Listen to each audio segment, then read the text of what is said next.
Welcome to The Explainer. Today, we're going to decode that hidden journey your code takes, from just being a text file to becoming the actual pixels you see on your screen.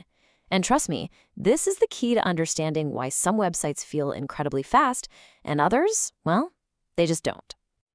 I mean, have you ever wondered about this? You're scrolling through a page and it just stutters, or you see an animation that just feels kind of off. It's such a common problem, and the difference between a frustrating experience and a really delightful one, it almost always comes down to what's happening under the hood. So the answer, as it turns out, is this process called the browser rendering pipeline. And the best way to think of it is like a secret map. Once you really understand this map, it's like you gain these performance superpowers, letting you build interfaces that aren't just functional, but are genuinely fast and fluid.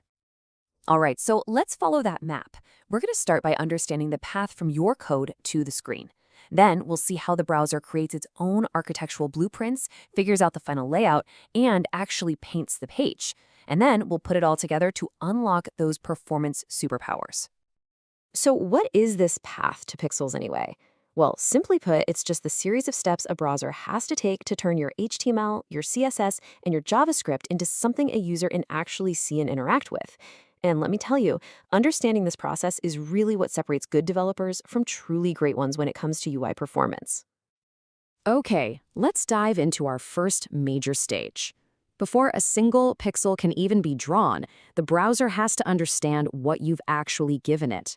It kind of acts like an architect, reading your code to create two really essential blueprints for the page.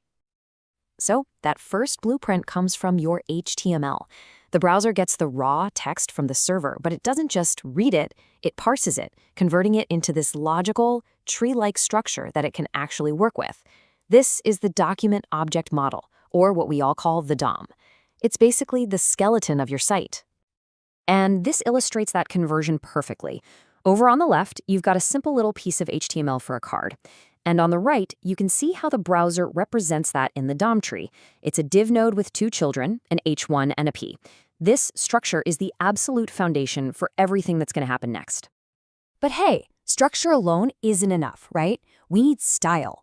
So at the exact same time it's building the DOM, the browser is also parsing all of your CSS to create a second parallel blueprint. This one is called the CSS Object Model, or CSSOM, and it basically maps out every single style and which element it applies to. And just like it did with the DOM, your CSS code gets converted into a logical tree. So here, a simple rule for our .card class is parsed and added to the CSSOM, all ready to be applied. So now the browser has both of its blueprints. It knows what to show, and it knows how to style it. Okay, with both the structure and the style blueprints ready to go, the browser moves on to the next really critical phase. It has to combine them and start figuring out the geometry of the page, calculating exactly where everything is supposed to go. Now, what's really fascinating here is how the browser combines the DOM and the CSSOM. It creates a brand new structure called the render tree, but it's really smart about it. The render tree only includes nodes that will actually be visible. So say you have an element styled with display none. It still exists in the DOM, of course, but it gets left out of the render tree to save work. Pretty clever. So once that render tree is built, the browser performs the layout step, which you might also hear called reflow. This is pure geometry. The browser literally goes through every single node and calculates its precise size and position on the screen. So if you have a Flexbox container, this is the exact moment the browser figures out how much space each of those child items actually gets. Okay, we've come a long way. The browser knows what to display, how to style it, and where it all goes. We're at the final stage of our journey now, where all that calculation finally turns into the actual pixels you see on the screen. Next up is the paint step. This is sometimes called rasterization. Here, the browser acts like an artist. It takes each box from the layout step and just fills it in with pixels. This is where your text, colors, images, borders, and shadows are actually drawn. It's kind of like a high-tech paint by numbers for your whole web page. And finally, we have compositing. See, modern browsers are super clever, and they often paint different parts of your page onto separate layers, especially for things that might animate. In this last step, those layers are sent over to the GPU, which is incredibly efficient at mashing them all together into the final image you see. Just think of it like stacking a bunch of painted sheets of glass to create one complete picture. So, let's just recap the entire journey from start to finish. We parse the HTML and CSS to create the DOM and CSS OM. We combine them into the render tree. We calculate the layout. We paint the pixels. And finally, we composite all the layers together.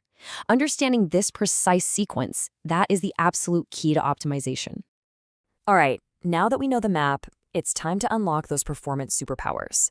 Because look, knowing the pipeline isn't just some academic exercise. This knowledge directly translates into writing faster, more efficient code. I mean, this is the million-dollar question for any UI developer, right? We all want those buttery smooth, 60 frames per second animations. So how does knowing this whole pipeline help us get there and avoid that dreaded jank? So here it is. Here's the secret. Layout and paint are slow. They're the expensive parts. If you animate something that changes geometry, like width or margin, the browser has to rerun that whole expensive process on every single frame. The real superpower is using properties like transform and opacity. Why? Because the browser is smart enough to put these on their own layer and just hand them off to the GPU, which can move them around incredibly fast, completely skipping the layout and paint steps. It's a game changer. And here's a classic performance trap you really want to avoid. It's known as a forced reflow. In this bit of code, you change an element's width, and then right after you ask for its height. Well, now the browser has no choice. It has to stop everything, run the entire layout calculation right then and there just to give you an accurate value, and that can freeze up your app for a moment. And this table right here, this is your performance cheat sheet. To avoid that expensive layout work, don't animate properties that change an element's geometry. So avoid things like width or top. For paint, you can sometimes promote an element to a new layer using a property like will change. And to stay in the fast lane, you really want to stick to composite-only animations using transform and opacity. And just like that, you now have the map from code to pixels. You understand the hidden journey and, more importantly, the performance costs at each step. So the only question left is, when you look at your own projects, what are you going to optimize first?